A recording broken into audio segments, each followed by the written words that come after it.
Audiolibro. Cómo ganar amigos e influir sobre las personas. Por Dale Carnegie. Primera parte. Técnicas fundamentales para tratar con el prójimo. Capítulo 1. Si quieres recoger miel, no des puntapiés a la colmena. El 7 de mayo de 1937 la ciudad de Nueva York presenció la más sensacional caza de un hombre jamás conocida en esta metrópoli. Al cabo de muchas semanas de persecución, dos pistolas Crowley, el asesino, el pistolero que no bebía ni fumaba, se vio sorprendido, atrapado en el departamento de su novia, en la avenida West End. 150 agentes de policía y pesquisas pusieron sitio a su escondite del último piso. Agujereando el techo, trataron de obligar a Crowley, el matador de vigilantes, a que saliera de allí, por efectos del gas lacrimógeno. Luego montaron ametralladoras en los edificios vecinos, y durante más de una hora aquel barrio, uno de los más lujosos de Nueva York, reverberó con el estampido de los tiros de pistola y el tableteo de las ametralladoras. Crowley, agazapado tras un sillón bien acolchado, disparaba incesantemente contra la policía.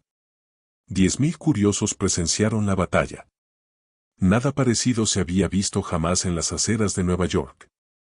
Cuando Crowley fue finalmente capturado, el jefe de policía Mulroney declaró que el famoso delincuente era uno de los criminales más peligrosos de la historia de Nueva York. Es capaz de matar, dijo, por cualquier motivo. Pero, ¿qué pensaba dos pistolas Crowley de sí mismo? Lo sabemos, porque mientras la policía hacía fuego graneado contra su departamento, escribió una carta dirigida, a quien corresponda. Y al escribir, la sangre que manaba de sus heridas dejó un rastro escarlata en el papel. En esa carta expresó Crowley: tengo bajo la ropa un corazón fatigado, un corazón bueno, un corazón que a nadie haría daño. Poco tiempo antes Crowley había estado dedicado a abrazar a una mujer en su automóvil, en un camino de campo, en Long Island. De pronto un agente de policía se acercó al coche y dijo: quiero ver su licencia. Sin pronunciar palabra, Crowley sacó su pistola y acalló para siempre al vigilante con una lluvia de plomo. Cuando el agente cayó, Crowley saltó del automóvil, empuñó el revólver de la víctima y disparó otra bala en el cuerpo tendido. Y este es el asesino que dijo: tengo bajo la ropa un corazón fatigado, un corazón bueno, un corazón que a nadie haría daño. Crowley fue condenado a la silla eléctrica. Cuando llegó a la cámara fatal en Sing Sing no declaró: por cierto, esto es lo que me pasa por asesino. No. Dijo: esto es lo que me pasa por defenderme. La moraleja de este relato es: dos pistolas Crowley no se echaba la culpa de nada. ¿Es esta una actitud extraordinaria entre criminales? Si así le parece, escuche lo siguiente. He pasado los mejores años de la vida dando a los demás placeres ligeros, ayudándoles a pasar buenos ratos, y todo lo que recibo son insultos, la existencia de un hombre perseguido. Quien así habla es Al Capone. Sí, el mismo que fue enemigo público número 1, el más siniestro de los jefes de bandas criminales de Chicago. Capone no se culpa de nada. Se considera, en cambio, un benefactor público incomprendido a quien nadie apreció. Y lo mismo pensaba Dutch Schultz antes de morir por las balas de otros pistoleros en Newark. Dutch Schultz, uno de los más famosos criminales de Nueva York, aseguró en una entrevista para un diario que él era un benefactor público. Y lo creía. He tenido interesante correspondencia con Louis Lowes, que fue alcaide de la famosa cárcel de Sing Sing, en Nueva York, sobre este tema, y según él pocos de los criminales que hay en Sing Sing se consideran hombres malos. Son tan humanos como usted o como yo. Así raciocinan, así lo explican todo. Pueden narrar las razones por las cuales tuvieron que forzar una caja de hierro o ser rápidos con el gatillo. Casi todos ellos intentan, con alguna serie de razonamientos, falaces o lógicos, justificar sus actos antisociales aún ante sí mismos, y por consiguiente mantienen con firmeza que jamás se les debió apresar. Si Al Capone, dos pistolas Crowley, Dutch Schultz, los hombres y mujeres desesperados tras las rejas de una prisión no se culpan por nada, ¿qué diremos de las personas con quienes usted, lector, o yo, entramos en contacto? John Wanamaker, fundador de las tiendas que llevan su nombre, confesó una vez: hace 30 años, he aprendido que es una tontería regañar a los demás. Bastante tengo con vencer mis propias limitaciones sin irritarme por el hecho de que Dios no ha creído conveniente distribuir por igual el don de la inteligencia. Wanamaker aprendió temprano su lección, en cambio. Yo he tenido que ir a los tumbos por este mundo durante un tercio de siglo antes de que empezara a amanecer en mí la idea de que 99 veces de cada 100 ningún hombre se critica a sí mismo por nada, por grandes que sean sus errores. La crítica es inútil porque pone a la otra persona en la defensiva, y por lo común hace que trate de justificarse. La crítica es peligrosa porque lastima el orgullo, tan precioso de la persona, hiere su sentido de la importancia y despierta su resentimiento. El mundialmente famoso psicólogo B.F. Skinner comprobó, mediante experimentación con animales, que premiando la buena conducta los animales aprenden más rápido y retienen con más eficacia que castigando la mala conducta. Estudios posteriores probaron lo mismo aplicado a los seres humanos. Por medio de la crítica nunca provocamos cambios duraderos y con frecuencia creamos resentimiento. Hans Selye, otro gran psicólogo, dijo: tanto como anhelamos la aprobación, tememos la condena. El resentimiento que engendra la crítica puede desmoralizar empleados, miembros de la familia y amigos, y aún así no corrige la situación que se ha criticado. George B. Johnston, de Enid, Oklahoma, es el coordinador de seguridad de una compañía de construcción. Una de sus responsabilidades es hacer que los empleados usen sus cascos siempre que estén trabajando en una obra. Nos contó que cada vez que se encontraba con un obrero sin su casco, le ordenaba, con mucha autoridad, que cumpliera con las ordenanzas. Como resultado obtenía una obediencia desganada, y con frecuencia, los hombres volvían a quitarse el casco no bien les daba la espalda. Decidió probar un método diferente, y cuando volvió a encontrar un obrero sin el casco, le preguntó si el casco le resultaba incómodo o no le iba bien. Después le recordó, en tono amistoso, que su misión era protegerlo de heridas y le sugirió que lo usara siempre que estuviera en la obra. El resultado de esta actitud fue una mayor obediencia a las reglas, sin resentimientos ni tensiones emocionales. En 1000 páginas de la historia se encuentran ejemplos de la inutilidad de la crítica. Tomemos, por ejemplo, la famosa disputa entre Theodore Roosevelt y el presidente Taft, una disputa que dividió al Partido Republicano, llevó a Woodrow Wilson a la Casa Blanca. Escribió un nuevo capítulo en la Guerra Mundial y alteró la suerte de la historia. Recordemos rápidamente los hechos. Cuando Roosevelt abandonó la Casa Blanca en 1908, ayudó a Taft a que se le eligiera como presidente y luego se fue a África a cazar leones. Al regresar estalló. Censuró a Taft por su política conservadora, trató de ser ungido candidato a una tercera presidencia, formó el Partido del Alce y estuvo a punto de demoler el republicano. En la elección que hubo después, William Howard Taft y el Partido Republicano vencieron solamente en 2 estados, Vermont y Utah. La derrota más desastrosa jamás conocida por el partido. Theodore Roosevelt culpó a Taft, pero, ¿se consideró culpable el presidente Taft? Claro que no. Con los ojos llenos de lágrimas, dijo así: no veo cómo podía haber procedido de otro modo.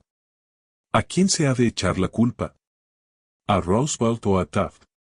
No lo sé, francamente, ni me importa.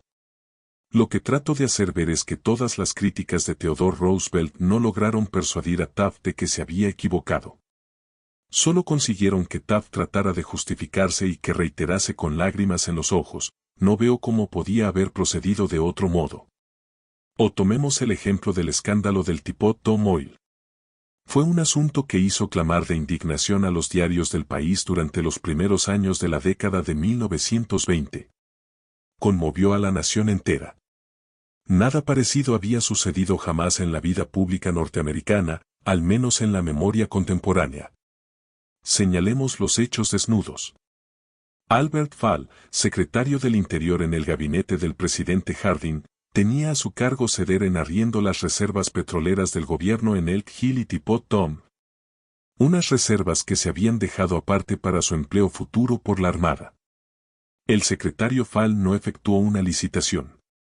Entregó directamente el contrato, un negocio redondo, jugoso, a su amigo Edward.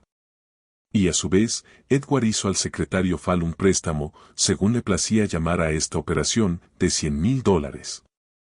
Luego, como la cosa más natural del mundo, el secretario Fall ordenó que las fuerzas de infantería de marina que había en la zona alejaran a los competidores cuyos pozos adyacentes absorbían petróleo de las reservas de Elk Hill. Estos competidores, desalojados de sus tierras a punta de bayoneta, corrieron a los tribunales y destaparon así públicamente el escándalo de Teapot Tom. Tal fue el clamor, que la administración Harding quedó arruinada, la nación entera se sintió asqueada, el Partido Republicano estuvo a punto de verse destruido, y Albert Fall purgó su condena tras las rejas de una cárcel. Fall fue censurado crudamente, censurado como lo han sido pocos hombres públicos. ¿Se arrepintió? Jamás. Años más tarde, Herbert Hoover dio a entender en un discurso público que la muerte del presidente Harding se había debido a la preocupación mental que sentía por la traición de un amigo. Cuando la señora Fall oyó esto, saltó de su silla, lloró, mostró los puños a su destino y gritó, ¿qué? ¿Harding traicionado por Fall? No. Mi marido jamás traicionó a nadie. Todo el oro del mundo no alcanzaría a tentar a mi esposo a cometer un delito. Él fue el traicionado, a él fue a quien crucificaron. Ahí está. La naturaleza humana en acción, el malefactor que culpa a todos menos a sí mismo. Todos somos iguales. De modo que cuando usted o yo nos veamos inclinados, un día cualquiera, a criticar a alguien, recordemos a Al Capone, a Dos Pistolas Crowley y a Albert Fall. Comprendamos que las críticas son como palomas mensajeras. Siempre vuelven al nido.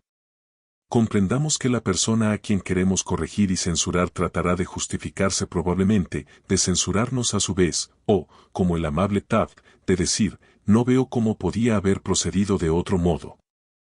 En la mañana del sábado 15 de abril de 1865, Abraham Lincoln yacía moribundo en el dormitorio de una pobre casa de hospedaje frente al Teatro Ford, donde Bus había atentado contra él. El largo cuerpo de Lincoln estaba tendido en diagonal a través de una vieja cama que era demasiado corta para él.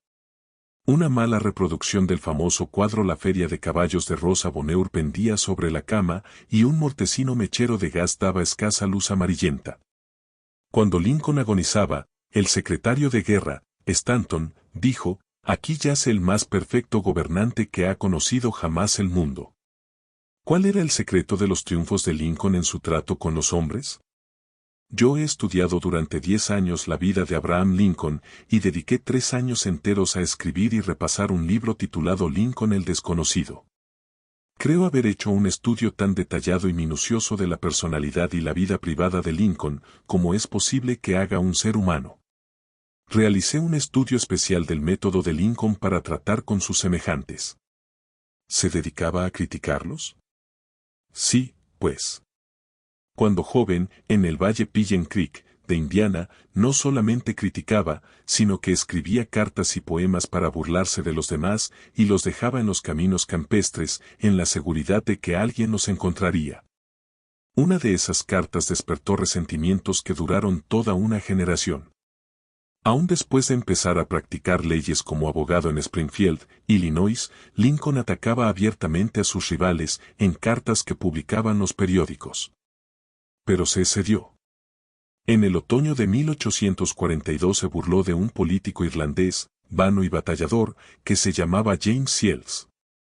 Lincoln lo censuró crudamente en una carta anónima publicada en el Springfield Journal. El pueblo entero estalló en carcajadas. Shields, sensitivo y orgulloso, hirvió de indignación. Descubrió quién había escrito la carta, saltó en su caballo, buscó a Lincoln y lo desafió a duelo. Lincoln no quería pelear. Se oponía a los duelos, pero no pudo evitarlo sin menoscabo para su honor. Tuvo la elección de las armas. Como tenía brazos muy largos, escogió sables de caballería, tomó lecciones de esgrima de un militar de West Point y, el día señalado, él y Shields se encontraron en un banco de arena del Mississippi. dispuestos a luchar hasta la muerte. Por fortuna, a último momento intervinieron los padrinos y evitaron el duelo. Ese fue el incidente personal más significativo en la vida de Lincoln. Resultó para él una lección de valor incalculable en el arte de tratar con los demás. Nunca volvió a escribir una carta insultante. Nunca volvió a burlarse del prójimo. Y desde entonces, casi nunca criticó a los demás. Una vez tras otra, durante la Guerra Civil, Lincoln puso un nuevo general al frente del ejército del Potomac, y cada uno a su turno, cometió algún trágico error e hizo que Lincoln recorriera su despacho, a grandes pasos. Preso de la desesperación. Media nación censuraba acremente a esos generales incompetentes, pero Lincoln, sin malicia para nadie, con caridad para todos, conservaba la calma. Una de sus máximas favoritas era, no juzgues si no quieres ser juzgado. Y cuando la señora de Lincoln y otras personas hablaban duramente de la gente del sur de los Estados Unidos, Lincoln respondía, no los censuréis, son tal como seríamos nosotros en circunstancias similares. Pero si un hombre ha tenido alguna vez la ocasión de criticar, ese hombre ha sido Lincoln, a buen seguro. Tomemos un ejemplo. La batalla de Gettysburg se libró en los primeros 3 días de julio de 1863. En la noche del 4 de julio, Lee comenzó su retirada hacia el sur, en tanto que una gran tormenta inundaba de lluvia la tierra. Cuando Lee llegó al Potomac con su ejército en derrota encontró un río hinchado, embravecido, imposible de pasar, ante sus tropas, y un ejército unionista victorioso tras ellas. Lee estaba como en una trampa. No podía escapar. Lincoln lo advirtió. Ahí se presentaba la oportunidad como enviada por el cielo, la oportunidad de copar el ejército de Lee y poner término inmediato a la guerra. Así, pues, con un hálito de gran esperanza, Lincoln ordenó a Meade que no convocara un consejo de guerra, que atacara inmediatamente a Lee. Lincoln telegrafió estas órdenes y envió un mensajero especial a Meade para instarlo a la acción instantánea. ¿Qué hizo el general Meade? Exactamente lo contrario de lo que se le decía. Convocó un consejo de guerra, en directa violación de las órdenes de Lincoln. Vaciló. Esperó. Telegrafió todas sus excusas. Se negó rotundamente a atacar a Lee. Por fin bajaron las aguas y Lee escapó a través del Potomac con sus fuerzas. Lincoln estaba furioso. ¿Qué es esto?, gritó a su hijo Robert. ¡Gran Dios! ¿Qué es esto? Los teníamos al alcance de las manos, solo teníamos que estirarlas para que cayeran en nuestro poder, y sin embargo, nada de lo que dije o hice logró que el ejército avanzara. En esas circunstancias, cualquier general podría haber vencido a Lee. Si yo hubiera ido, yo mismo lo podría haber derrotado. Con acerbo desencanto, Lincoln se sentó a escribir esta carta a Meade. Y recuérdese que en este periodo de su vida era sumamente conservador y remiso en su fraseología. De modo que esta carta, escrita por Lincoln en 1863, equivalía al reproche más severo. Mi querido general, no creo que comprenda usted la magnitud de la desgracia que representa la retirada de Lee. Estaba a nuestro alcance, y su captura hubiera significado, en unión con nuestros otros triunfos recientes, el fin de la guerra. Ahora la guerra se prolongará indefinidamente. Si usted no consiguió atacar con fortuna a Lee el lunes último, ¿cómo logrará hacerlo ahora al sur del río, cuando solo puede llevar consigo unos pocos hombres, no más de los 2/3 de la fuerza de que disponía entonces? Sería irrazonable esperar, y yo no lo espero, que ahora pueda usted lograr mucho. Su mejor oportunidad ha desaparecido, y estoy indeciblemente angustiado a causa de ello. ¿Qué habrá hecho Meade al leer esta carta? Meade no vio jamás esta carta. Lincoln no la despachó. Fue hallada entre los papeles de Lincoln después de su muerte. Creo, y esto es solo una opinión, que después de escribirla Lincoln miró por la ventana y se dijo, un momento. Tal vez no debiera ser tan precipitado.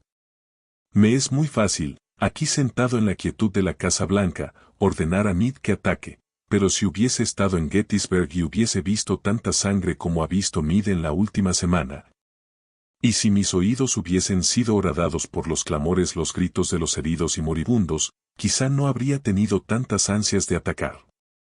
Si yo tuviese el tímido temperamento de Meade, quizá habría hecho lo mismo que él. De todos modos, es agua que ya ha pasado bajo el puente. Si envío esta carta, calmaré mis sentimientos, pero haré que Meade trate de justificar sus actos. Haré que él me censure a su vez. Despertaré, disminuiré su utilidad futura como comandante, y lo llevaré acaso a renunciar al ejército. Y Lincoln dejó a un lado la carta, porque por amarga experiencia había aprendido que las críticas y reproches acerbos son casi siempre inútiles. Theodore Roosevelt ha dicho que cuando, como presidente, se veía ante algún grave problema, solía reclinarse en su sillón y mirar un gran cuadro de Lincoln que había sobre su escritorio en la Casa Blanca, y se preguntaba: ¿qué haría Lincoln si se viera en mi lugar? ¿Cómo resolvería este problema? La próxima vez que sintamos la tentación de reprocharle algo a alguien, saquemos un billete de $5 del bolsillo, miremos el retrato de Lincoln y preguntemos: ¿cómo resolvería Lincoln este problema si estuviera en mi lugar? Mark Twain solía perder la paciencia y escribía cartas que quemaban el papel. Por ejemplo, una vez le escribió a un hombre que había despertado su ira: lo que usted necesita es un permiso de entierro. No tiene más que decirlo, y le conseguiré uno. En otra ocasión le escribió a un editor sobre los intentos de un corrector de pruebas de mejorar mi ortografía y puntuación. Ordenó lo siguiente: imprima de acuerdo con la copia que le envío, y que el corrector hunda sus sugerencias en las gachas de su cerebro podrido. Mark Twain se sentía mejor después de escribir estas cartas hirientes. Le permitían descargar presión, y las cartas no hacían daño a nadie porque la esposa del escritor las desviaba secretamente. Nunca eran despachadas. ¿Conoce usted a alguien a quien desearía modificar, y regular, y mejorar? Bien. Espléndido. Yo estoy en su favor. Pero, ¿por qué no empezar por usted mismo? Desde un punto de vista puramente egoísta, eso es mucho más provechoso que tratar de mejorar a los demás y mucho menos peligroso. No te quejes de la nieve en el techo del vecino, sentenció Confucio, cuando también cubre el umbral de tu casa. Cuando yo era aún joven y trataba empeñosamente de impresionar bien a los demás, escribí una estúpida carta a Richard Harding Davis, autor que por entonces se destacaba en el horizonte literario de los Estados Unidos. Estaba preparando yo un artículo sobre escritores, y pedí a Davis que me contara su método de trabajo. Unas semanas antes había recibido, de no sé quién, una carta con esta nota al pie, dictada pero no leída. Me impresionó mucho. Pensé que quien escribía debía ser un personaje importante y muy atareado. Yo no lo era, pero deseaba causar gran impresión a Richard Harding Davis, y terminé mi breve nota con las palabras: dictada pero no leída. Él no se preocupó siquiera por responderme. Me devolvió mi nota con esta frase cruzada al pie: su mala educación solo es superada por su mala educación. Es cierto que yo había cometido un error y quizá mereciera el reproche. Pero, por ser humano, me hirió. Me hirió tanto que 10 años más tarde, cuando leí la noticia de la muerte de Richard Harding Davis, la única idea que persistía en mi ánimo, me avergüenza admitirlo, era el reproche que me había hecho. Si usted o yo queremos despertar mañana un resentimiento que puede perdurar décadas y seguir ardiendo hasta la muerte, no tenemos más que hacer alguna crítica punzante. Con eso basta, por seguros que estemos de que la crítica sea justificada. Cuando tratamos con la gente debemos recordar que no tratamos con criaturas lógicas. Tratamos con criaturas emotivas, criaturas erizadas de prejuicios e impulsadas por el orgullo y la vanidad. Las críticas acerbas hicieron que el sensitivo Thomas Hardy, uno de los más notables novelistas que han enriquecido la literatura inglesa, dejara de escribir novelas para siempre. Las críticas llevaron a Thomas Chatterton, el poeta inglés, al suicidio. Benjamin Franklin, carente de tacto en su juventud, llegó a ser tan diplomático, tan diestro para tratar con la gente, que se lo nombró embajador norteamericano en Francia. ¿El secreto de su éxito? No hablaré mal de hombre alguno, dijo, de todos diré todo lo bueno que sepa. Cualquier tonto puede criticar, censurar y quejarse, y casi todos los tontos lo hacen. Pero se necesita carácter y dominio de sí mismo para ser comprensivo y capaz de perdonar. Un gran hombre, aseguró Carlyle, demuestra su grandeza por la forma en que trata a los pequeños. Bob Hoover, famoso piloto de pruebas y actor frecuente en espectáculos de aviación, volvía una vez a su casa en Los Ángeles de uno de estos espectáculos que se había realizado en San Diego. Tal como se describió el accidente en la revista Operaciones de vuelo, a 100 metros de altura los dos motores se apagaron súbitamente. Gracias a su habilidad, Hoover logró aterrizar, pero el avión quedó seriamente dañado, pese a que ninguno de sus ocupantes resultó herido. Lo primero que hizo Hoover después del aterrizaje de emergencia fue inspeccionar el tanque de combustible. Tal como lo sospechaba, el viejo avión a hélice, reliquia de la Segunda Guerra Mundial, había sido cargado con combustible de jet en lugar de la gasolina común que consumía. Al volver al aeropuerto, pidió ver al mecánico que se había ocupado del avión. El joven estaba aterrorizado por su error. Le corrían las lágrimas por las mejillas al ver acercarse a Hoover. Su equivocación había provocado la pérdida de un avión muy costoso y podría haber causado la pérdida de 3 vidas. Es fácil imaginar la ira de Hoover. Es posible suponer la tormenta verbal que podía provocar semejante descuido en este preciso y soberbio piloto. Pero Hoover no le reprochó nada, ni siquiera lo criticó. En lugar de eso, puso su brazo sobre los hombros del muchacho y le dijo, para demostrarle que estoy seguro de que nunca volverá a hacerlo, quiero que mañana se ocupe de mi F-51. Con frecuencia los padres se sienten tentados de criticar a sus hijos. Quizás el lector espera que yo le diga, no lo haga. Pero no lo haré. Solo voy a decirle que antes de criticarlos lea uno de los clásicos del periodismo norteamericano, Papá Olvida. Apareció por primera vez como editorial en el diario People's Home Journal. Lo volveremos a publicar con permiso del autor, tal como fuera condensado en la revista Selecciones del Reader's Digest. Papá Olvida es una de esas piecitas que, escritas en un momento de sentimiento sincero, da en la cuerda sentimental de tantos lectores que termina siendo un trozo favorito.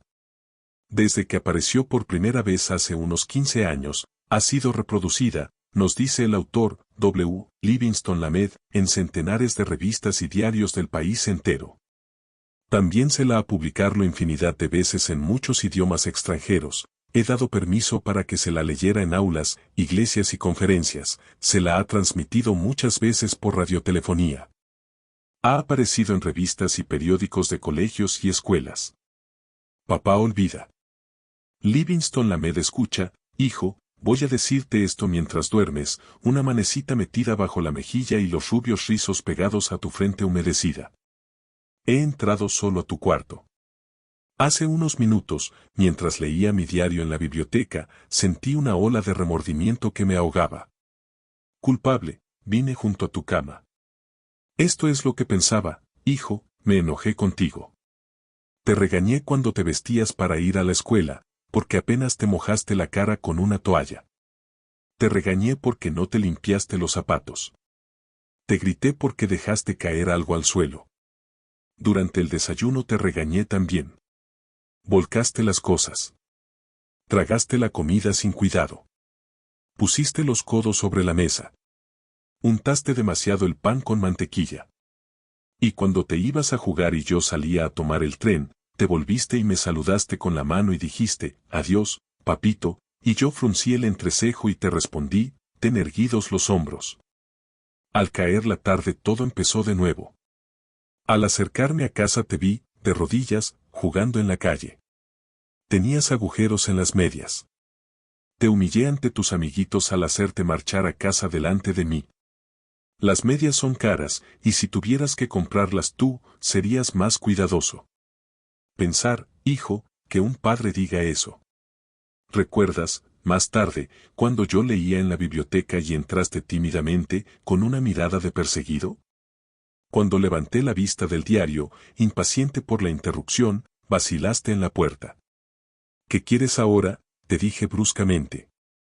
Nada respondiste, pero te lanzaste en tempestuosa carrera y me echaste los brazos al cuello y me besaste. Y tus bracitos me apretaron con un cariño que Dios había hecho florecer en tu corazón y que ni aun el descuido ajeno puede agotar. Y luego te fuiste a dormir, con breves pasitos ruidosos por la escalera. Bien, hijo, poco después fue cuando se me cayó el diario de las manos y entró en mí un terrible temor. ¿Qué estaba haciendo de mí la costumbre? La costumbre de encontrar defectos, de reprender, esta era mi recompensa a ti por ser un niño. No era que yo no te amara, era que esperaba demasiado de ti. Y medía según la vara de mis años maduros. Y hay tanto de bueno y de bello y de recto en tu carácter.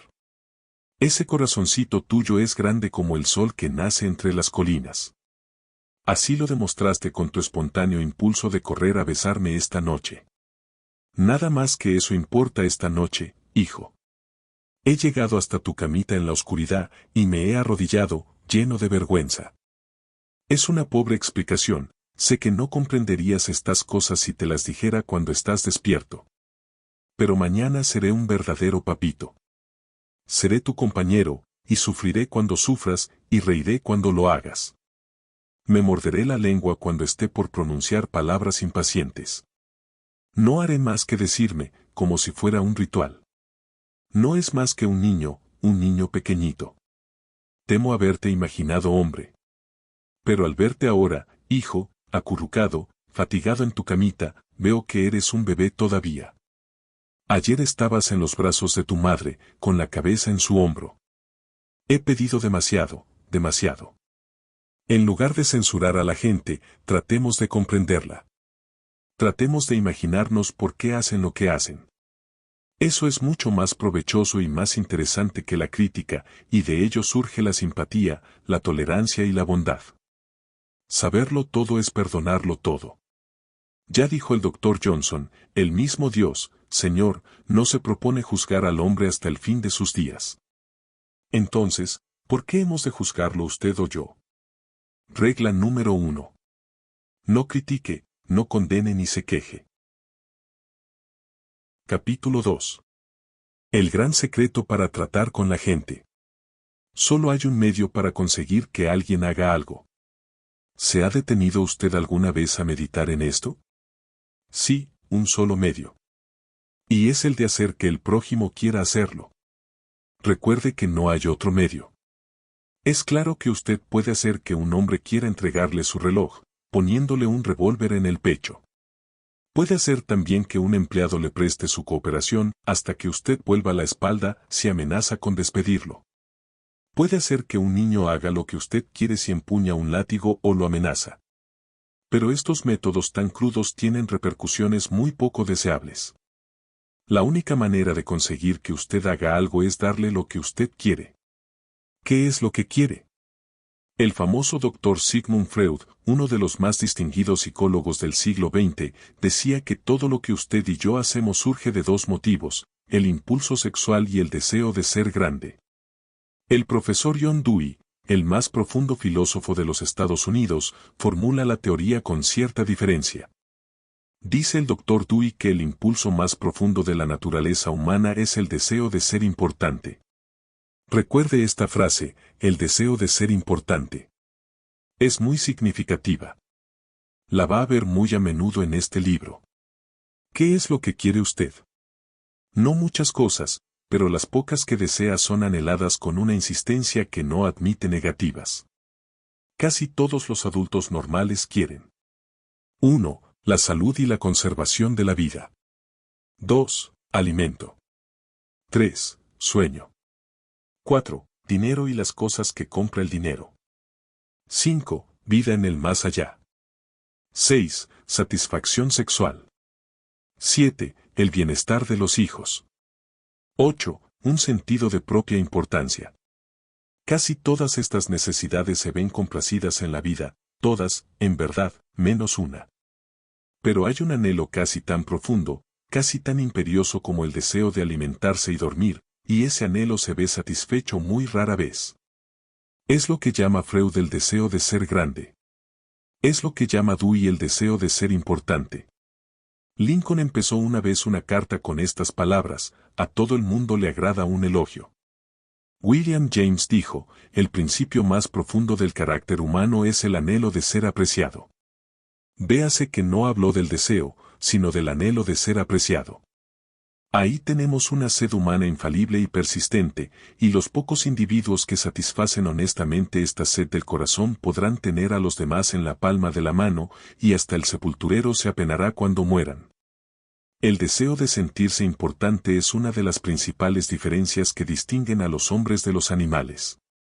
Demos un ejemplo. Cuando yo era niño, en una granja de Missouri, mi padre criaba cerdos y vacas de pedigrí. Solíamos exhibir nuestros cerdos y vacas en las ferias de los condados y en las exposiciones de ganadería de todo el Medio Oeste. Obteníamos primeros premios por veintenas. Mi padre fijaba las cintas azules en un trozo de muselina blanca, y cuando llegaban amigos o visitantes a nuestra casa sacaba esa muselina y entre él y yo mostrábamos los premios. Los cerdos no se interesaban por las cintas que habían ganado. Pero mi padre sí. Estos premios le daban un sentido de importancia. Si nuestros antepasados no hubiesen sentido este ardiente anhelo de ser importantes, la civilización habría sido imposible. Sin él seríamos iguales que los animales. Este deseo de sentirse importante fue lo que llevó a un pobre empleado de una tienda de comestibles, un mozo sin recursos y sin educación, a estudiar unos libros de derecho que había encontrado en el fondo de un barril que con otros restos de una casa deshecha, comprara por 50 centavos. Quizá haya oído el lector hablar de este mozo. Se llamaba Lincoln. Este deseo de sentirse importante fue lo que inspiró a Dickens para escribir sus novelas inmortales. Este deseo inspiró a Sir Christopher Wren en el diseño de sus sinfonías de piedra. Este deseo hizo que Rockefeller reuniera millones y millones de dólares que jamás gastó. Y este mismo deseo hace que los hombres más ricos de cada ciudad construyan una casa demasiado amplia para sus necesidades. Este deseo hace que todos pretendamos vestir de acuerdo con la última moda, conducir el automóvil más reciente y hablar de nuestros hijos tan inteligentes. Este mismo deseo es lo que lleva a muchos jóvenes a ser pistoleros y bandoleros. Casi todos los criminales jóvenes, dice Mulrooney, ex jefe de la policía de Nueva York, tienen un excesivo egoísmo. Y su primer pedido después de ser arrestados es que les lleven esos perniciosos periódicos en que se los pinta como héroes. La perspectiva de cumplir una condena parece remota en tanto el criminal puede extasiarse ante una fotografía suya que comparte las páginas con las de famosos deportistas, estrellas del cine y la televisión, y políticos. Si usted me dice cómo satisface sus deseos de ser importante, le diré que es usted. Eso es lo que determina su carácter. Es la cosa más significativa que hay en usted. Por ejemplo, John Rockefeller satisfacía su deseo de importancia dando dinero para que se levantara un hospital moderno en Pekín, China, a fin de atender a millones de pobres a quienes no había visto jamás ni jamás vería. Dillinger, en cambio, se sentía importante como bandido, asaltante de bancos y asesino. Cuando los agentes federales lo perseguían penetró en una granja de Minnesota y exclamó, «Soy Dillinger». Estaba orgulloso de ser el enemigo público número 1. Sí, la diferencia significativa que se advierte entre Dillinger y Rockefeller es la forma en que satisfacían sus deseos de ser importantes. La historia chispea con divertidos ejemplos de personas famosas que lucharon por dar satisfacción a sus deseos de importancia. El mismo George Washington quería ser llamado su poderío, el presidente de los Estados Unidos, y Colón reclamaba el título de almirante del océano y virrey de las Indias. Catalina la Grande se negaba a abrir cartas que no estuvieran dirigidas a su majestad imperial, y la señora de Lincoln, en la Casa Blanca, se volvió una vez hacia la señora de Grant, como una tigresa, y gritó: «¿Cómo se atreve usted a sentarse en mi presencia sin que la haya invitado a hacerlo?». Nuestros millonarios ayudaron al almirante Byrd a financiar su expedición al Antártico en 1928 con la condición de que caletas y montañas heladas fuesen bautizadas con sus nombres. Y Víctor Hugo aspiraba a que la ciudad de París, nada menos, fuera rebautizada con su nombre. Hasta Shakespeare, grande entre los grandes, trató de agregar brillo a su nombre procurándose un escudo de nobleza para su familia. Hay personas que se convierten en inválidos para obtener simpatía y atención y satisfacer así sus deseos de importancia. Por ejemplo, tomemos a la señora McKinley. Se sentía importante al obligar a su esposo, el presidente de los Estados Unidos, a descuidar importantes asuntos de Estado para reclinarse junto a su cama, un brazo en torno a su cuerpo, hasta que la hiciera dormir. Alimentaba su deseo de ser atendida insistiendo en que el presidente permaneciera con ella mientras se hacía arreglar los dientes. Y una vez provocó una tormentosa escena cuando McKinley tuvo que dejarla sola con el dentista para acudir a una cita con John Hay, su secretario de Estado. La escritora Mary Roberts Rinehart me contaba una vez el caso de una mujer joven, inteligente, vigorosa, que quedó postrada en cama a fin de satisfacer sus deseos de sentirse importante. Un día, relata la señora Rinehart, esta mujer se vio obligada a afrontar algo, acaso su edad y el hecho de que nunca se casaría. Contempló los años solitarios que tenía por delante y en lo poco que le quedaba por esperar. Se metió en cama, y durante 10 años su anciana madre subió y bajó escaleras para cuidarla, alimentarla, atenderla, en su habitación de un tercer piso. Por fin un día la madre, fatigada de tanto que hacer, enfermó y a poco murió. Durante unas semanas languideció la inválida, después se levantó, se vistió y volvió a vivir. Algunas autoridades declaran que ciertas personas pueden llegar a la demencia a fin de encontrar, en sus sueños, el sentido de importancia que les ha sido negado en el áspero mundo de la realidad. Hay en los hospitales de los Estados Unidos más enfermos mentales que de todas las otras enfermedades juntas. ¿Cuáles son las causas de la demencia? Nadie puede responder a una pregunta tan general, pero sabemos que ciertas enfermedades, como la sífilis, quebrantan y destruyen las células del cerebro, y producen la demencia como resultado. En rigor de verdad, aproximadamente la mitad de todas las enfermedades mentales puede atribuirse a causas físicas como son las lesiones cerebrales, alcohol, toxinas. Pero la otra mitad, y esto es lo terrible, la otra mitad, de la gente que pierde la cordura no sufre al parecer ninguna lesión en las células cerebrales. En las autopsias, cuando se estudian sus tejidos cerebrales con los más poderosos microscopios, se los encuentra tan sanos como los de un cerebro normal. ¿Por qué enloquecen estas personas? Yo hice recientemente esta pregunta al médico jefe de uno de nuestros más importantes hospicios. Este médico, que ha recibido los más altos honores y las recompensas más codiciadas por sus conocimientos sobre la demencia, me confió francamente que no sabe por qué enloquece la gente. Nadie lo sabe de seguro.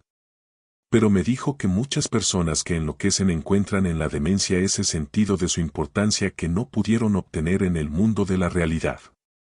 Después me narró lo siguiente: tengo una paciente cuyo casamiento resultó una tragedia. Deseaba amor, satisfacción sexual, hijos y prestigio social, pero la vida destrozó todas sus esperanzas. Su esposo no la amaba. Hasta se negaba a comer con ella, y la obligaba a servirle las comidas en su cuarto, en el primer piso. No tenía hijos ni importancia social. Enloqueció, y, en su imaginación, se divorció y recuperó su nombre de soltera. Ahora cree que se ha casado con un aristócrata inglés, e insiste en que se llama Lady Smith. Y en cuanto a los hijos, se imagina que todas las noches da a luz a uno. Cada vez que la visito me dice: doctor, anoche tuve un bebé.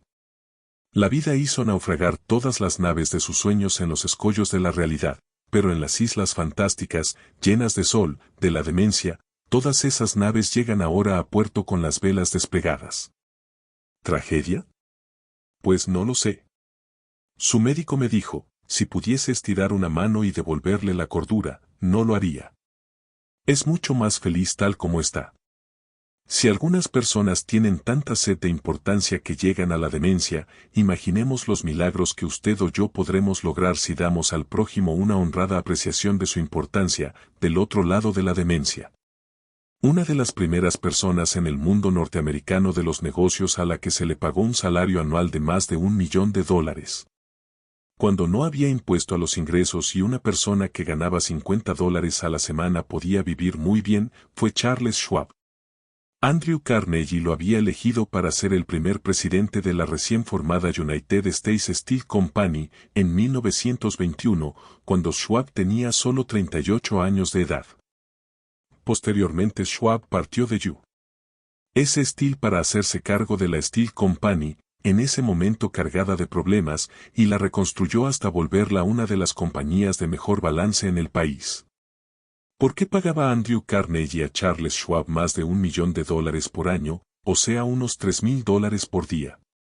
¿Por qué? ¿Acaso porque Schwab era un genio? No. ¿Por qué sabía más que los otros técnicos acerca de la fabricación del acero? Tampoco. Charles Schwab me ha confesado que trabajaban con él muchos hombres que sabían considerablemente más que él acerca de la fabricación del acero.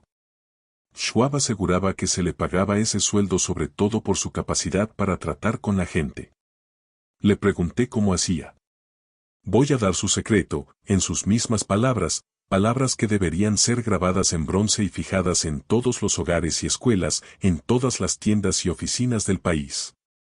Palabras que los niños deberían recordar de memoria, en lugar de esforzarse por saber la conjugación de verbos latinos o la cifra de la lluvia anual en el Brasil, palabras que transformarán su vida, lector. Y la mía por poco que las escuchemos. Considero, dijo Schwab, que el mayor bien que poseo es mi capacidad para despertar entusiasmo entre los hombres, y que la forma de desarrollar lo mejor que hay en el hombre es por medio del aprecio y el aliento.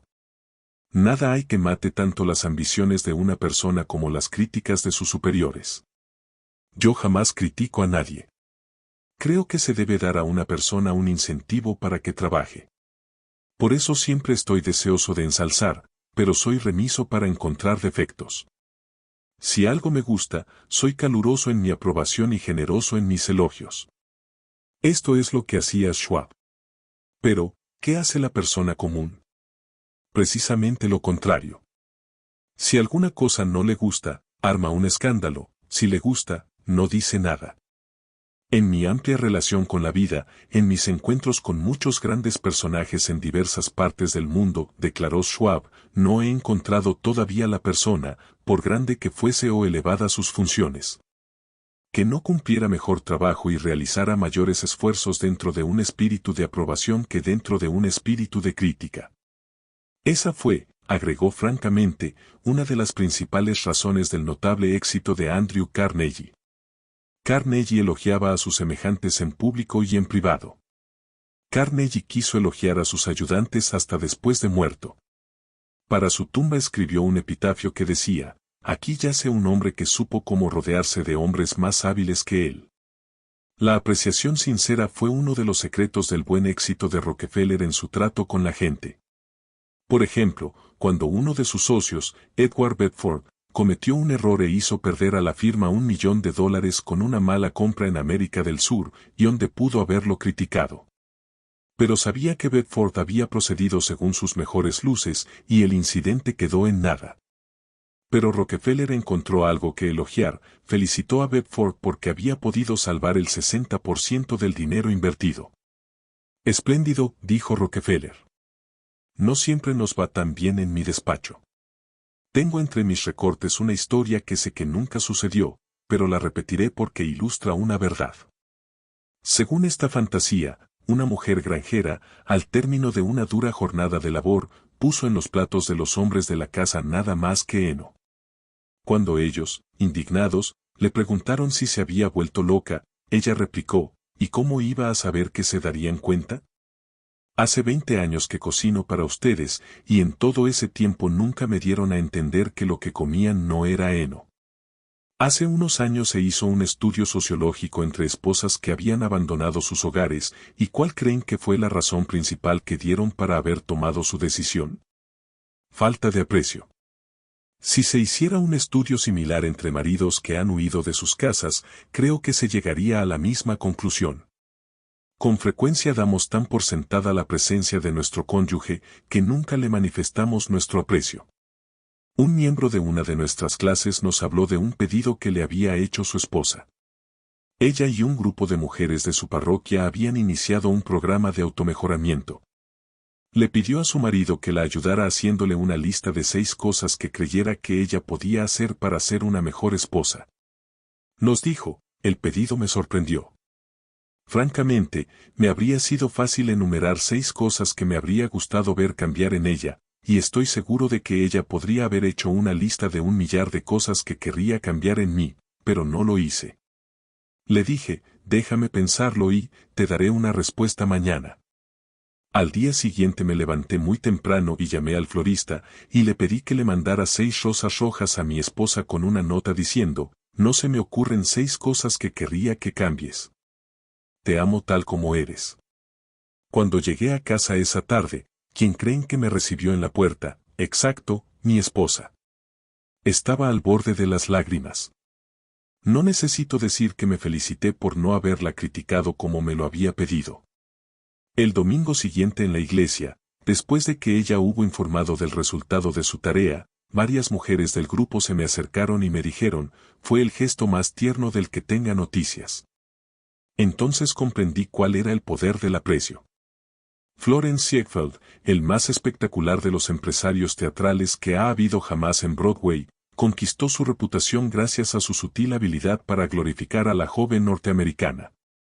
Una vez tras otra elegía a alguna joven en quien nadie se fijaba y la transformaba en el escenario en una resplandeciente visión de misterio y seducción. Como conocía el valor del aprecio y la confianza, hacía que las mujeres se sintieran bellas por el solo poder de su galantería y su consideración.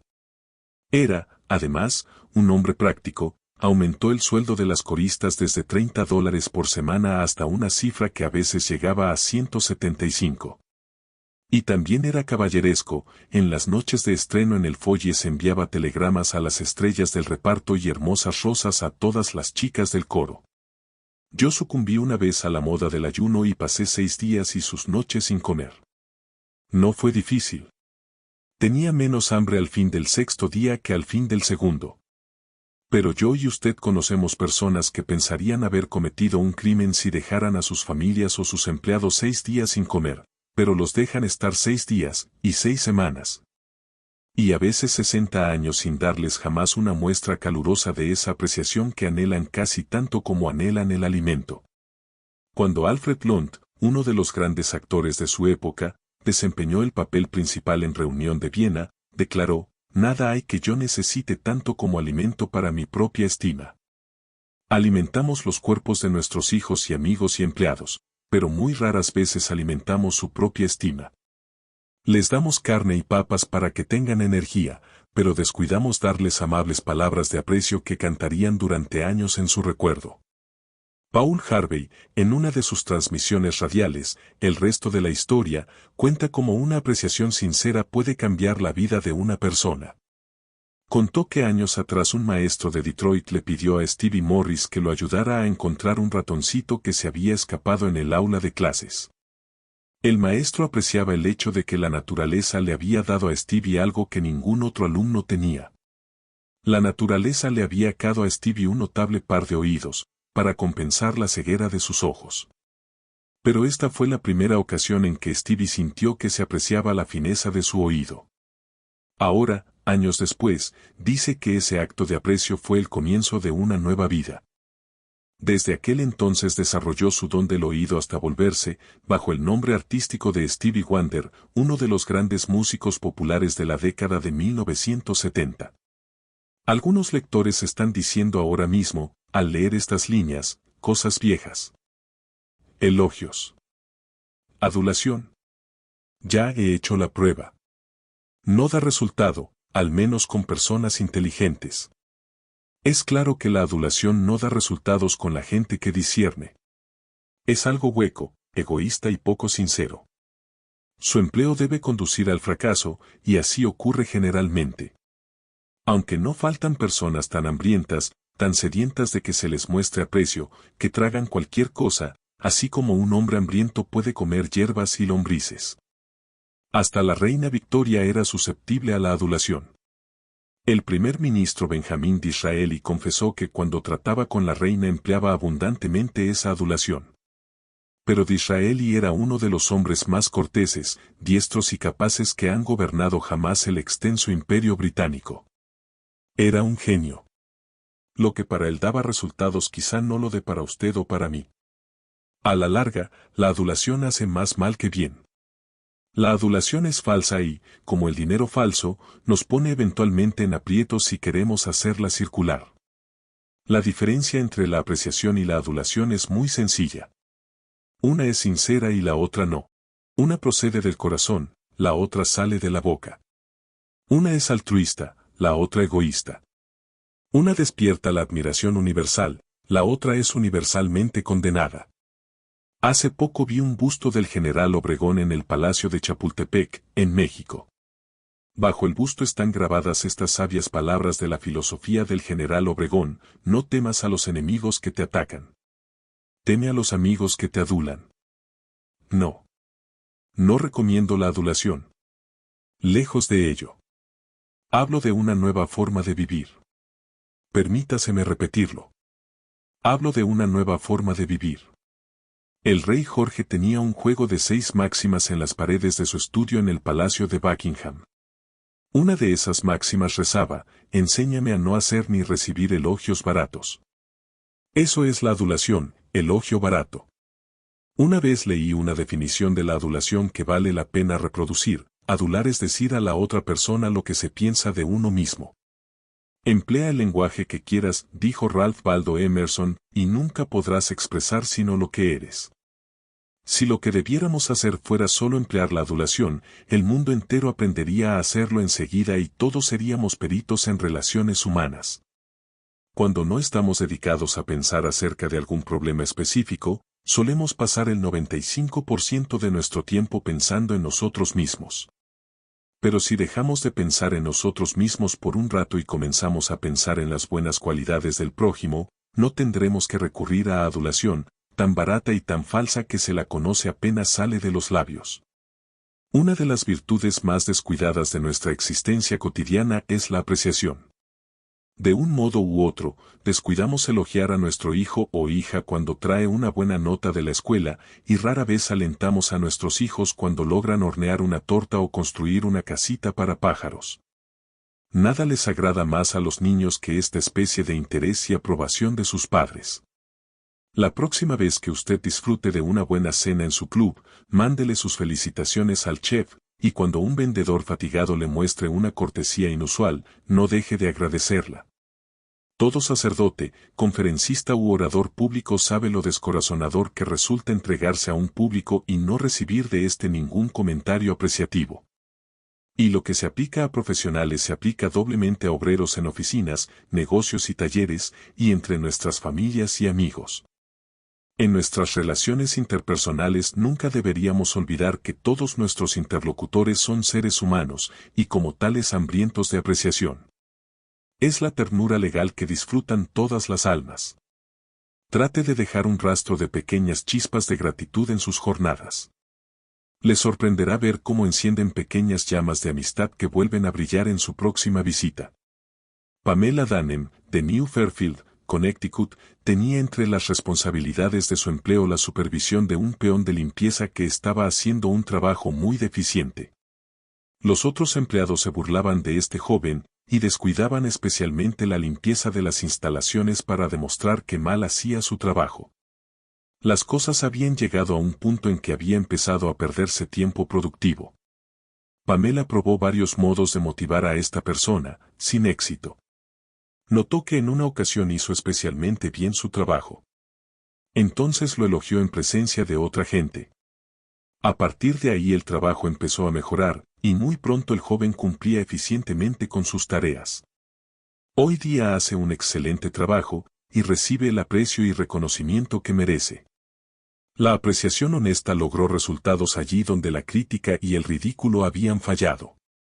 Herir a la gente no solo no la cambia, sino que es una tarea que nadie nos agradecerá. Hay un viejo dicho que yo he escrito en una hoja y pegado en el espejo del baño, donde lo veo todos los días: pasaré una sola vez por este camino. De modo que cualquier bien que pueda hacer o cualquier cortesía que pueda tener para con cualquier ser humano, que sea ahora.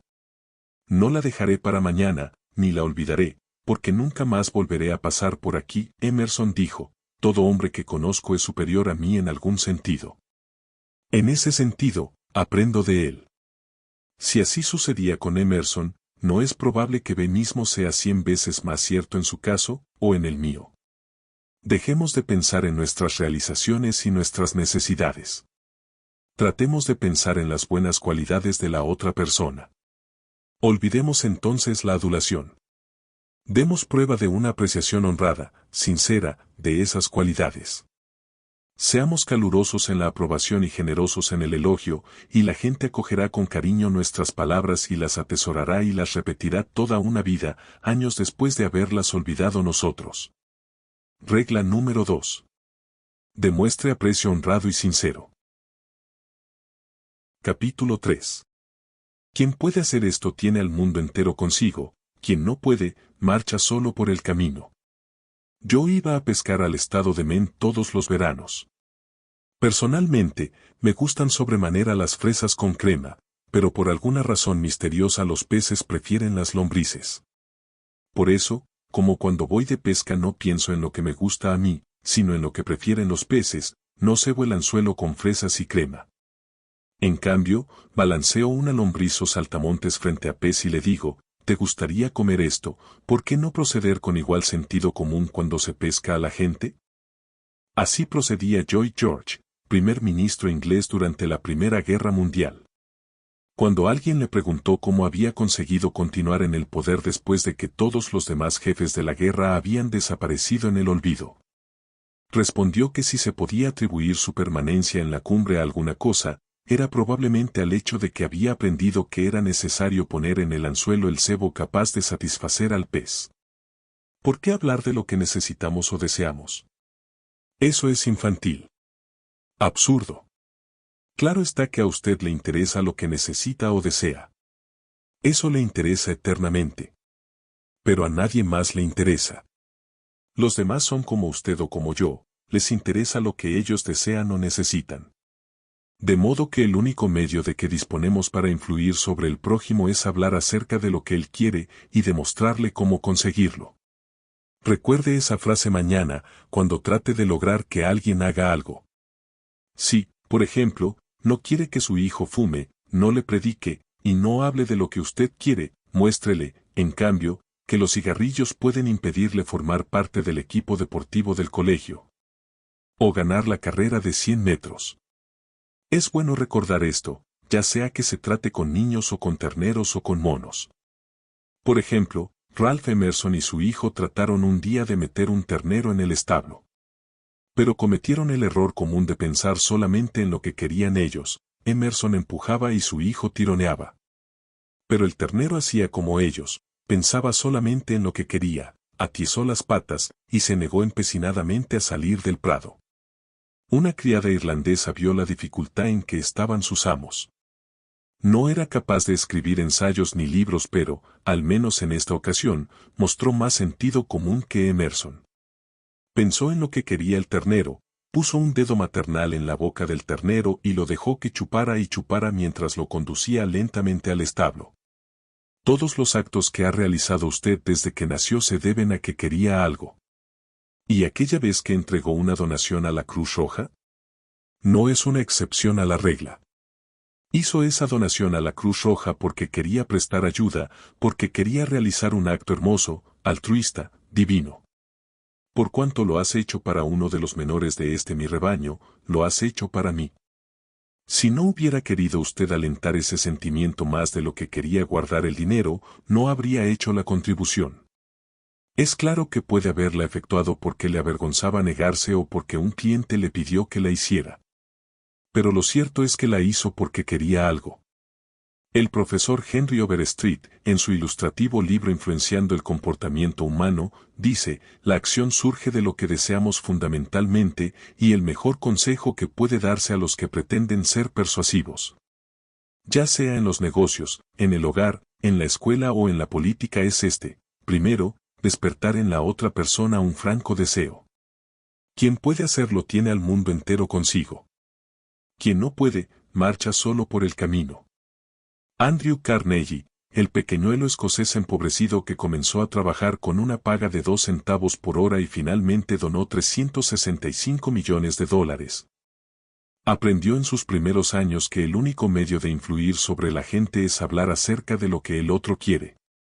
Fue a la escuela durante 4 años solamente, y sin embargo aprendió a tratar con los demás.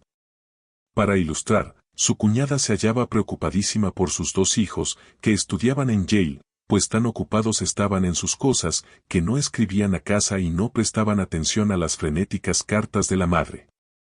Carnegie ofreció apostar $100 a que conseguiría una respuesta a vuelta de correo, sin pedirla siquiera. Su cuñada aceptó el reto. Carnegie escribió entonces a sus sobrinos una carta chacotona, en la que mencionaba como al pasar, en una postdata, el envío de $5 para cada sobrino. Pero no adjuntó el dinero. A vuelta de correo llegaron respuestas que agradecían al querido tío Andrew su atenta carta y, ya sabe usted el resto. Otro ejemplo de persuasión proviene de Stan Novak, de Cleveland, Ohio, un participante de nuestro curso. Una noche Stan volvió a casa del trabajo, encontró a su hijo menor, pataleando y gritando en el piso de la sala. Al día siguiente debía empezar el jardín de infantes, y ahora protestaba diciendo que no iría. La reacción normal de Stan habría sido ordenarle al niño que fuera a su cuarto, y recomendarle que se hiciera a la idea de ir de todos modos. No le habría dejado alternativa. Pero, al reconocer que esto no ayudaría a Tim a iniciar con la mejor disposición su carrera escolar, Stan se detuvo a pensar, si yo fuera Tim, ¿qué podría gustarme en el jardín de infantes? Junto con su esposa hicieron una lista de todas las cosas divertidas que haría Tim, como pintar con los dedos, cantar canciones, jugar con amigos nuevos, etc. Después pasó a la acción. Todos empezamos a pintar con los dedos en la mesa de la cocina, mi esposa Lil, mi otro hijo Bob, y yo mismo, y nos divertimos mucho. Al poco rato asomó Tim a espiar. De inmediato, nos rogó que lo dejáramos participar. «Oh no, tienes que ir al jardín de infantes a aprender a pintar con los dedos». Con todo el entusiasmo que pude reunir, seguí adelante con la lista, hablándole en términos que pudiera entender, explicándole todo lo bueno que haría en el jardín de infantes. A la mañana siguiente fui el primero en levantarme. Bajé y encontré a Tim profundamente dormido en el sillón de la sala. «¿Qué estás haciendo aquí?», le pregunté. «Estoy esperando para ir al jardín de infantes. No quiero llegar tarde». El entusiasmo de toda la familia había despertado en Tim la ansiedad por iniciar las clases, mucho más de lo que podría haberlo hecho la más persuasiva de las conversaciones. Mañana querrá usted persuadir a alguien de que haga algo. Antes de hablar, haga una pausa y pregúntese, ¿cómo puedo lograr que quiera hacerlo? Esa pregunta impedirá que nos lancemos impetuosamente a hablar inútilmente de todos nuestros deseos. En una época yo arrendaba el gran salón de baile de cierto hotel de Nueva York 20 noches por temporada, a fin de realizar una serie de conferencias. Al comenzar una temporada se me informó repentinamente que tendría que pagar casi el triple de alquiler.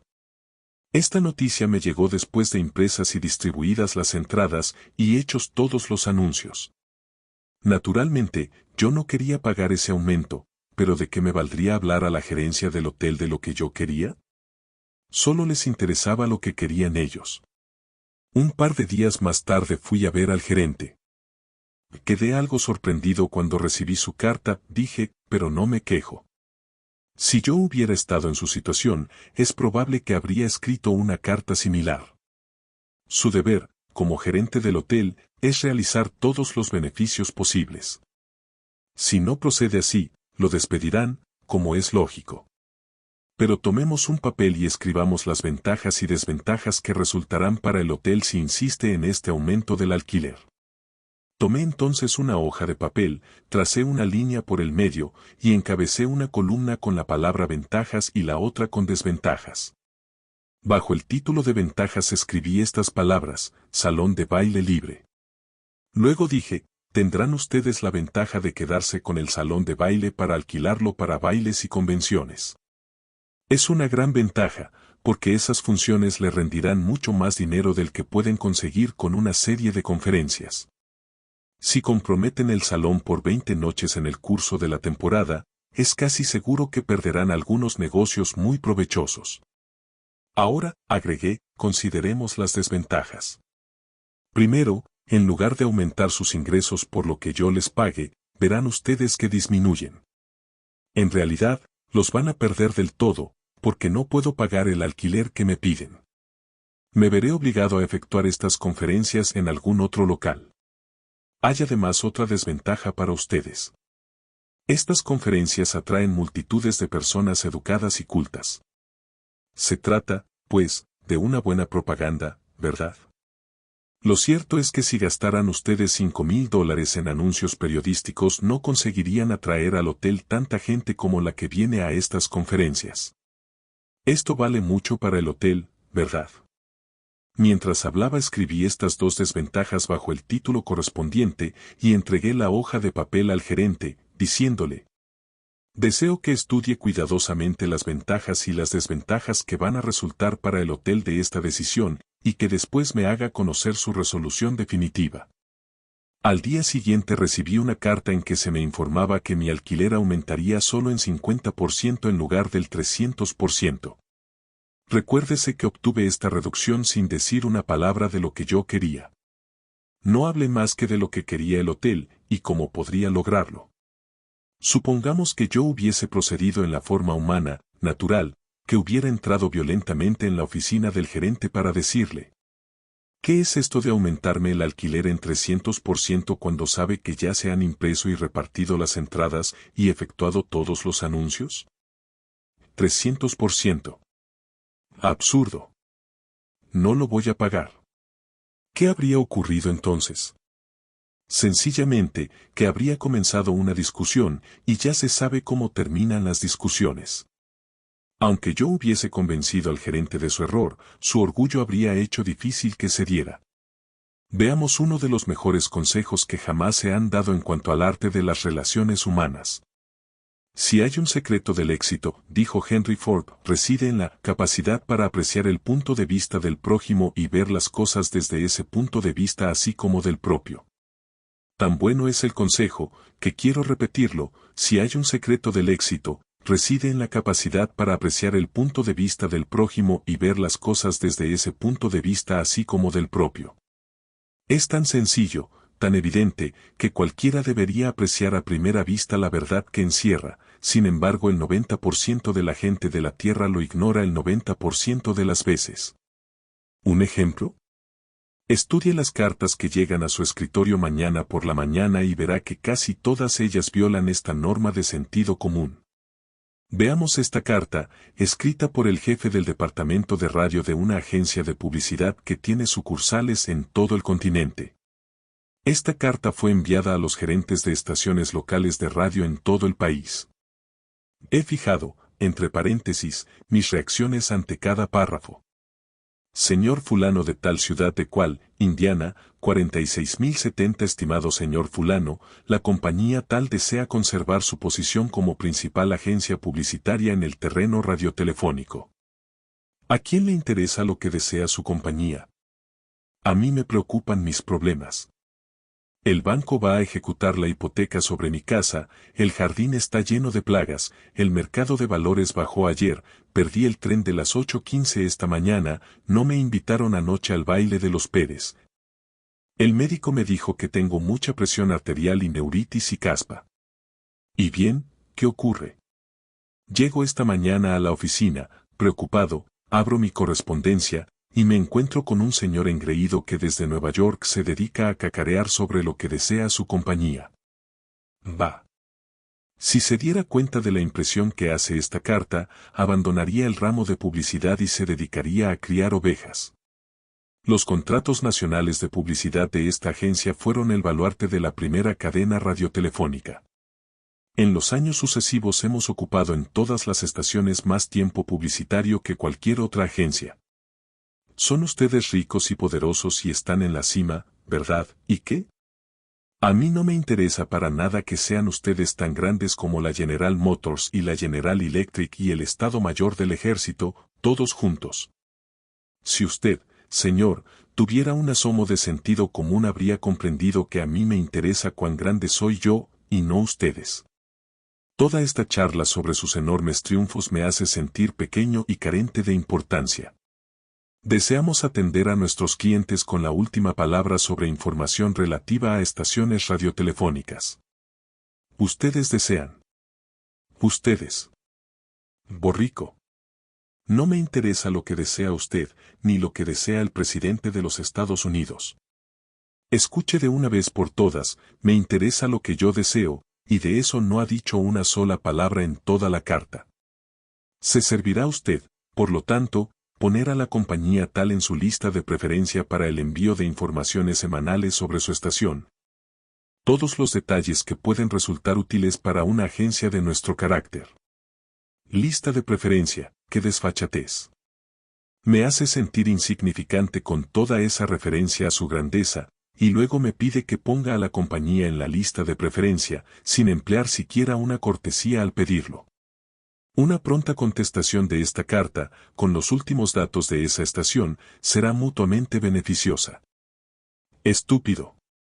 Me envía usted una circular barata, una copia mimeografiada que se reparte por el país entero como las hojas de otoño, y tiene la osadía de pedirme, cuando estoy preocupado por la hipoteca y el jardín y mi presión, que me siente a dictar una nota personal en respuesta a su circular mimeografiada y que la responda pronto. ¿Qué es eso de pronto? ¿No sabe usted que yo estoy tan ocupado como usted, o al menos me gusta pensar que lo estoy? Y, ya que estamos en esto, ¿quién le dio derecho a impartirme órdenes? Dice usted que será mutuamente beneficiosa. Al fin empieza usted a ver mi punto de vista. Pero, de todos modos, no me explica cómo puede ser beneficioso para mí. Su seguro servidor, Sutano. Gerente del departamento de radio. La copia inclusa del diario de cual será de interés para usted y quizá quiera transmitirla por su estación. Finalmente, allí a lo último, en una postdata, menciona usted algo que puede ayudarme a resolver uno de mis problemas. ¿Por qué no empezó su carta por allí? Pero es inútil. Un hombre dedicado a publicidad, culpable de perpetrar tantas tonterías como me ha enviado usted, debe de padecer algo en la médula oblongada. Usted no necesita una carta con nuestras últimas novedades. Lo que necesita usted es un litro de yodo en la glándula tiroides. Pero si un hombre que dedica su vida a la publicidad, y que se hace pasar por perito en el arte de influir sobre el público para que compre, si un hombre así escribe una carta de este tipo, ¿qué podemos esperar del carnicero o el panadero? Aquí hay otra carta, escrita por el superintendente de una gran estación ferroviaria de cargas a un estudiante de este curso, señor Edward Vermillen. ¿Qué efecto tuvo esta carta en el hombre a quien fue dirigida? Leámosla y después lo diré. Señor Edward Vermillen. Muy señores nuestros, las operaciones en nuestra estación receptora de fletes para afuera son dificultosas porque una amplia proporción del movimiento total se nos entrega muy avanzada la tarde. Eso tiene por resultado congestiones, trabajo extraordinario para nuestro personal, retraso de los camiones y, en algunos casos, retraso del despacho de las consignaciones. El 10 de noviembre recibimos de esa compañía un lote de 510 piezas que llegó aquí a las 16:20. Solicitamos su cooperación para impedir los efectos indeseables que surgen de la recepción tardía de consignaciones. Nos permitimos solicitar que, en vez de días en que envíen ustedes un volumen de mercadería como el que se recibió en la fecha mencionada, realicen ustedes un esfuerzo para hacer llegar más temprano el camión o entregarnos parte de la carga por la mañana. Ustedes obtendrían de tal cooperación la ventaja de una descarga más rápida de sus camiones y la seguridad de que sus consignaciones serían despachadas en el día de su entrega en la estación. Su seguro servidor, superintendente. Después de leer esta carta, el señor Vermillen, gerente de ventas de la casa Serega Sons, Inc., me la envió con el siguiente comentario: esta carta tuvo el efecto contrario del que se deseaba. La carta comienza describiendo las dificultades de la estación, que, en general, no nos interesan. Se pide luego nuestra cooperación, sin pensar en los inconvenientes que eso puede causarnos, y por fin, en el último párrafo, se menciona el hecho de que si cooperamos podremos obtener la descarga más rápida de nuestros camiones y la seguridad de que nuestros envíos serán despachados en la fecha de su entrega en la estación. En otras palabras, lo que más nos interesa es lo mencionado al final, y el efecto total de la carta es el de despertar un espíritu de antagonismo, más que de cooperación. Veamos si podemos escribir mejor esta carta. No perdamos tiempo hablando de nuestros problemas. Según aconseja Henry Ford, comprendamos el punto de vista de la otra persona y veamos las cosas desde ese punto de vista así como del nuestro. Demos una muestra de la carta revisada. Quizá no sea la mejor, pero ¿no es mejor que el original? Señor Edward Vermillen, estimado señor Vermillen, su compañía es uno de nuestros buenos clientes desde hace 14 años. Naturalmente, agradecemos sobremanera ese patrocinio y ansiamos darle el servicio veloz y eficiente que merece. Lamentamos decir, sin embargo, que no nos es posible hacerlo cuando sus camiones nos hacen llegar una gran partida de mercadería en las últimas horas de la tarde, como ocurrió el 10 de noviembre. Sucede así porque muchos otros clientes hacen también sus entregas en las últimas horas de la tarde y, naturalmente, esto produce una congestión. Como resultado de ello, sus camiones quedan inevitablemente detenidos en la estación y a veces hasta se retrasa el envío de las mercancías al interior. Esta es una grave dificultad. ¿Cómo se puede evitar? Haciendo sus entregas en la estación por la mañana cuando les sea posible. Eso facilitará el movimiento de sus camiones, sus envíos obtendrán inmediata atención y nuestro personal podrá retirarse temprano a gozar una comida con los deliciosos productos que ustedes fabrican. Cualquiera sea el momento en que lleguen sus envíos, haremos siempre todo lo posible por servirles con rapidez. Sé que usted está muy ocupado. Sírvase no molestarse en contestar esta nota. Lo saluda atentamente. El superintendente. Bárbara Anderson, empleada de un banco en Nueva York, deseaba mudarse a Phoenix, Arizona, en busca de mejor clima para la salud delicada de su hijo. Usando los principios que había aprendido en nuestro curso, escribió la siguiente carta a 12 bancos de Phoenix. Estimado señor, mis 10 años de experiencia bancada podrían resultar de interés para un banco en crecimiento como el suyo. En distintos puestos de la operatoria bancada con la Bankers Trust Company de Nueva York, hasta llegar a mi puesto actual de gerente de área, he adquirido conocimiento de todas las fases del mundo bancario, incluyendo relaciones entre depositantes, créditos, préstamos y administración interna. En mayo me trasladaré a Phoenix, y estoy segura de que si se me da la oportunidad podré contribuir al crecimiento de su institución. Llegaré a esa ciudad el 3 de abril, y le agradeceré que me permita mostrarle cómo puedo ayudar a su banco a alcanzar sus objetivos. Sinceramente, Bárbara Anderson. ¿Recibió alguna respuesta a esta carta la señora Anderson? 11 de los 12 bancos la invitaron a presentarse para una entrevista y posteriormente tuvo para elegir entre diversas ofertas de empleo. ¿Por qué? Porque la señora Anderson no les comunicó lo que ella quería, les escribió exclusivamente sobre cómo podía serles de utilidad a ellos, se concentró en los deseos de los bancos, no en los suyos. Miles de vendedores recorren hoy las calles, cansados, decepcionados, sin buena paga. ¿Por qué? Porque solo piensan en lo que ellos quieren. No comprenden que ni usted ni yo queremos comprar nada. Si quisiéramos, saldríamos a comprarlo. Pero a usted y a mí nos interesa siempre resolver nuestros problemas. Y si un vendedor puede demostrarnos que sus servicios o sus productos nos ayudarán a resolver nuestros problemas, no tendrá que esforzarse por vendernos nada. Ya lo compraremos nosotros. Y un cliente desea creer que él es quien compra, no que hay quien le vende. Sin embargo, muchos hombres se pasan la vida como corredores de ventas sin ver las cosas desde el punto de vista del cliente. Por ejemplo, yo viví durante muchos años en Forest Hills, pequeña comunidad de casas particulares en el centro del distrito de Nueva York.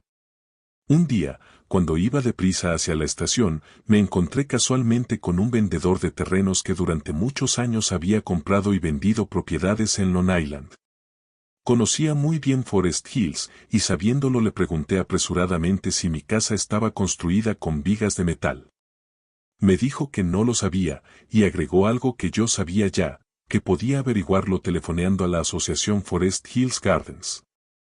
A la mañana siguiente recibí una carta de él. ¿Me daba la información que yo quería? La podía haber conseguido en un minuto, mediante un llamado telefónico. Pero no lo hizo. Me decía otra vez cómo podía averiguarlo yo, y después me pedía que lo dejara encargarse de mi seguro. No le interesaba ayudarme. Le interesaba ayudarse a sí mismo. Howard Lucas, de Birmingham, Alabama, cuenta cómo manejaron una misma situación dos vendedores de la misma compañía. Hace varios años yo estaba en el equipo de administración de una pequeña compañía. Teníamos cerca las oficinas distritales de una gran compañía de seguros. Sus agentes tenían asignados territorios y nuestra compañía estaba encomendada a dos agentes, a los que llamaré Cary y John. Una mañana apareció Cary en nuestra oficina y mencionó, al pasar, que su compañía había introducido un nuevo seguro de vida para ejecutivos y creía que podría interesarnos. Por lo que volvería cuando tuviera más información al respecto. El mismo día nos vio John en la calle, cuando volvíamos de almorzar, y gritó, Lucas, esperen, tengo una gran noticia para ustedes. Corrió hacia nosotros, y, muy excitado, nos habló de un nuevo seguro de vida que su compañía había puesto en actividad ese mismo día. Era el mismo que había mencionado Cary al pasar. Nos había reservado las primeras planillas que habían llegado. Nos hizo un esbozo del sistema y terminó diciendo, este seguro es algo tan novedoso, que mañana haré venir a alguien de la oficina central a que lo explique. Mientras tanto, llenemos y firmemos estas planillas, así él tendrá material más sólido para dar sus explicaciones. Su entusiasmo despertó en nosotros un anhelo ardiente de tener esos seguros, aun cuando carecíamos de los detalles.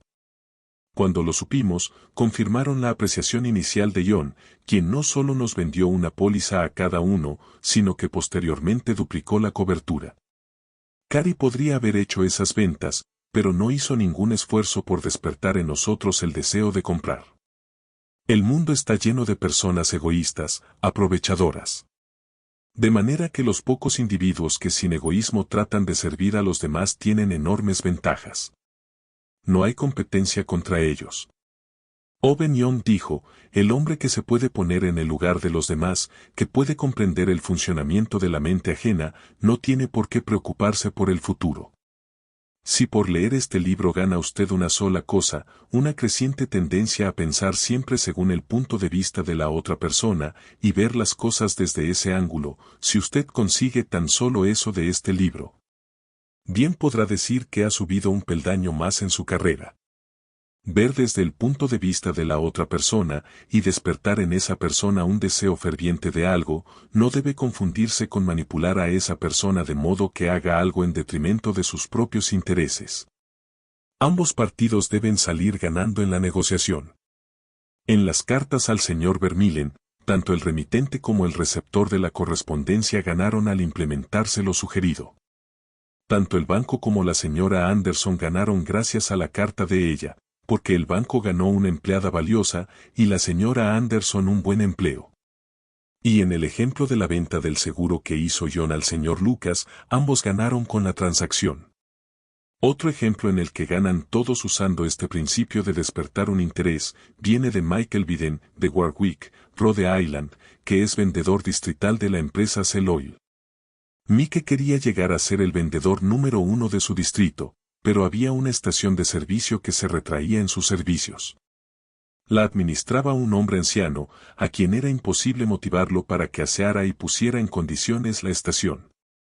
Estaba en tan mal estado que las ventas declinaban significativamente.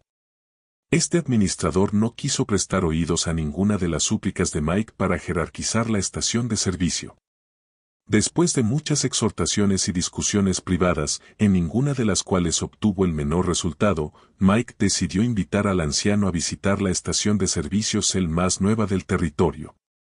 El hombre quedó tan impresionado por las instalaciones de la nueva estación, que cuando Mike lo visitó la vez siguiente, la suya estaba limpia, pintada, y las ventas habían vuelto a subir. Esto le permitió a Mike alcanzar su tan ansiado puesto de número 1 en su distrito. Todas sus súplicas habían fallado, pero al despertar un anhelo en el administrador, al mostrarle una estación de servicio moderna, logró su objetivo y ambos se beneficiaron. Casi todos los hombres van al colegio y aprenden a leer a Virgilio y a dominar los misterios del cálculo, sin descubrir jamás cómo funciona su mente.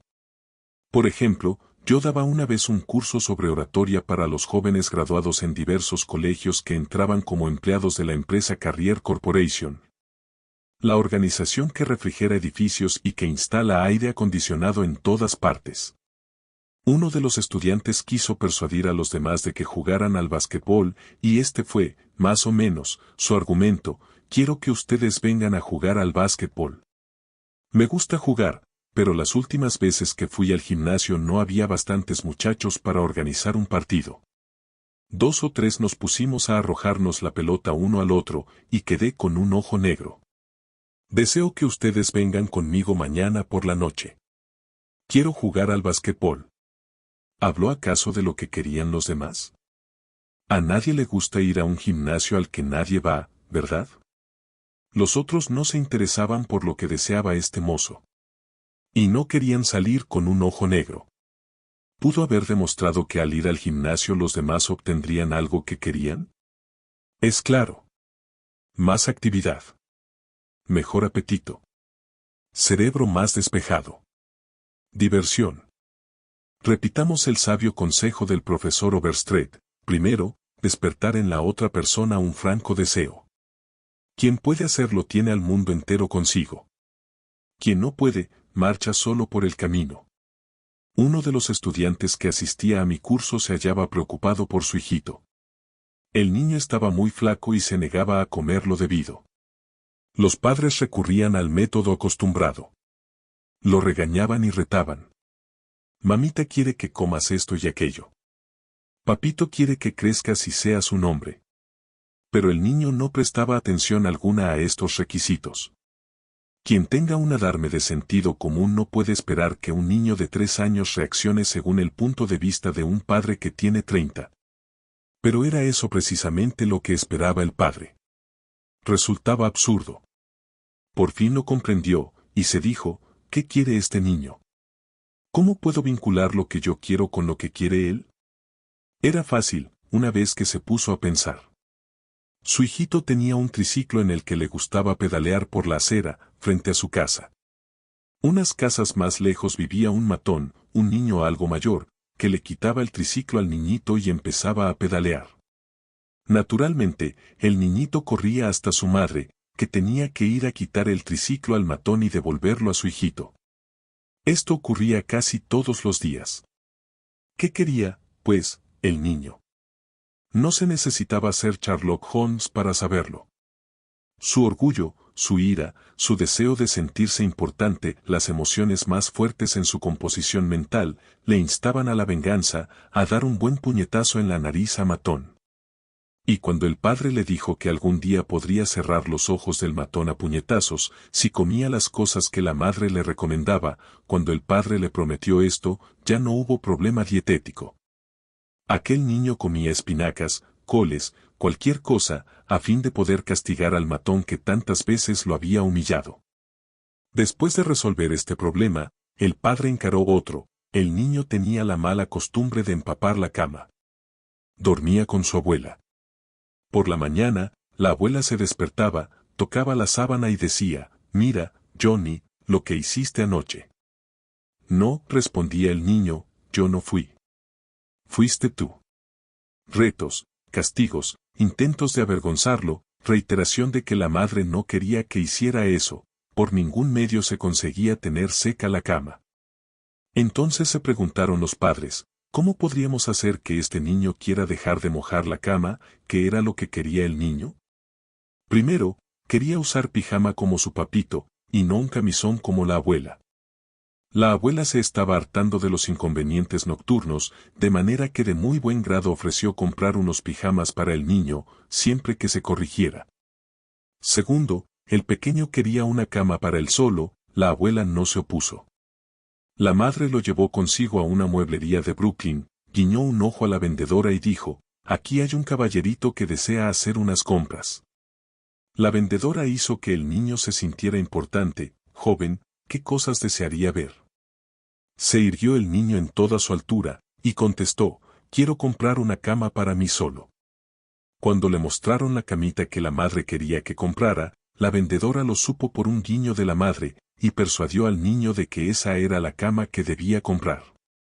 Al día siguiente fue entregada la cama, y por la noche, cuando el padre volvió a su casa, su hijo corrió a la puerta gritando, papito, papito, ven arriba a ver mi cama, la que yo compré. El padre, ante la camita, obedeció la recomendación de Charles Schwab, fue caluroso en su aprobación y generoso en el elogio. ¿No vas a mojar esta cama, verdad? Preguntó. Ah, no. No voy a mojar esta cama. El niño cumplió su promesa, porque su orgullo estaba en juego. Era su cama. Él, y solo él la había comprado. Y ahora usaba pijama como un hombrecito. Quería portarse como un hombre. Y así fue.